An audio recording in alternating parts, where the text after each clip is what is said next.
Hello everyone. Today video we will learn about how do we use async and await.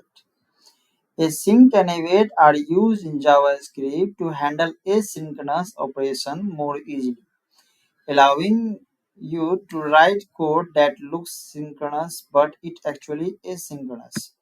Here's brief examples with brief explanation with an example. Async function. What is async function? Async function is a function that returns a promise. It allows the use of the await keyword inside it. Await keyword. The await keyword can only be used inside a sync function. It makes JavaScript wait until the promise is resolved and returns the result. Let's understand with example. Let's say we have a function that fetches data from an API.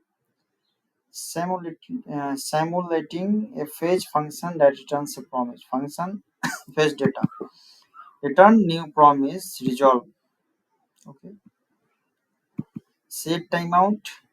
Resolve data fetch 200 200 second 2 they will stay. A sync function get data. Console.log fetch data. Const resolve await fetch wait for promise to resolve. Then console.log resolved.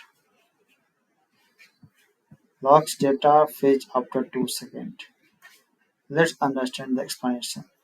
Fetch data function. This function simulates an asynchronous operation like fetching data from the server and returns a promise that resolves after 2 seconds. Get data function. This is an async function where we use a way to pause execution until fetch data is resolved. When get data is called, it's long fetch data immediately. The wait fetch data statement pause the execution of get data until fetch data resolved. Once the promise resolved after 2 seconds, it logs the result data fetch.